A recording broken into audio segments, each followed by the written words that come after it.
দর্শক, এই মুহূর্তে আমরা যুক্ত হয়েছি সোনাগাজীর যে মাছ বাজার এবং মুরগি বাজার রয়েছে সেখান থেকে জানানোর চেষ্টা করছি আপনাদেরকে আজকের যে বাজারের পরিস্থিতি সেটি।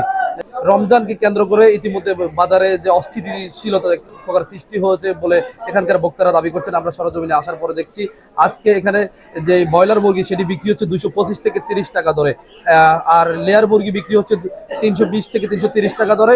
এর পাশাপাশি সোনালী মুরগি বিক্রি হচ্ছে 340 টাকা পর্যন্ত। এখানকার যে বক্তারা তারা বলছেন বাজারের যে ঊর্ধ্বগতি সেটি অস্বাভাবিক। এখন অনেক 225 টাকা করে হয়েছে। অনেক গরিব তারা কিভাবে অনেক কিনে এনে খাইব? যার টাকা পয়সা আছে তার অনেক খাইতে হারবো, চলতে হারবো। গরিবের গলায় তো অনেক কষ্ট। অনেক ভাইয়া সবার জন্য তো আর আসে নাই। এখন গরিব বুঝার তো আপনার একটু দাম নিচের দিকে আনতে 200 টাকার মধ্যে মরা গেছিল, অন্ত 225 টাকা হয়ে গেছে। সবার জন্য কি সব কিছু হয়নি। বিকাশ পেমেন্টে 10,000 টাকার বেশি অফার। শপিং চলছে তো।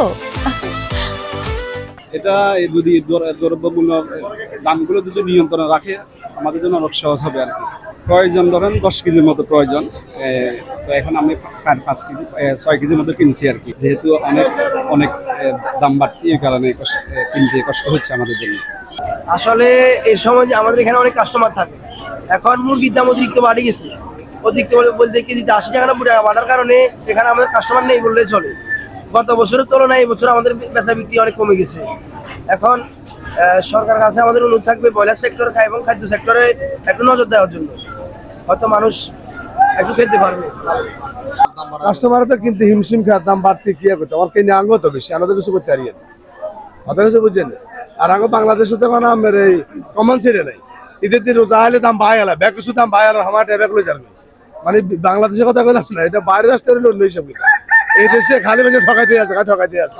এখন থেকে সপ্তাহখানিক আগে যে ব্রয়লার মুরগি 150 থেকে 160 টাকা দরে বিক্রি হয়েছে সেটি আজকে 220 থেকে 25 টাকা দরে বিক্রি হয়।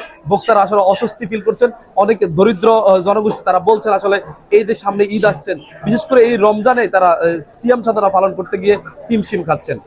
আমরা এখানে যে পাইকার আড়তদাররা রয়েছে তাদের সাথে একটু কথা বলার চেষ্টা করব, জানতে চাইবো আসলে তারা আসলে কি বলছেন। এই দাম বাড়ার কারণকে তারা কারণ হিসেবে উল্লেখ করছেন এবং এই দাম অস্বাভাবিক হারে কেন বাড়ছেন আসলে এখানকার পাইকাররা কি বলছে সেটি শোনার চেষ্টা করব। ঘটনা হলো মুরগি শীতের কারণে মরক সারা বাংলাদেশে 50% মরক মারা গেছে।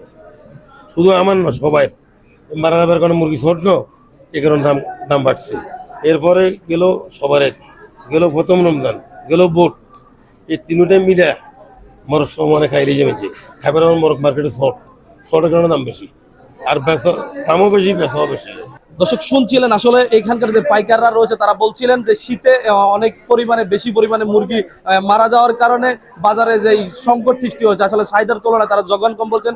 বিশেষ করে মাঝখানে রমজানের শুরু হয়েছে, এর আগে নির্বাচন গিয়েছে, সব মিলিয়ে যে চাহিদা ছিল সেটি প্রয়োজনের তুলনায় অপ্রতুল থাকার কারণে বাজারে মুরগির যে সংকট সৃষ্টি হয়েছে বলে তারা দাবি করছেন। যার কারণে আসলে যে বিক্রেতারা রয়েছে তারা এই সুযোগে দাম বাড়িয়ে অধিকতর মুনাফা লাভ করছে বলে তারা বলছেন।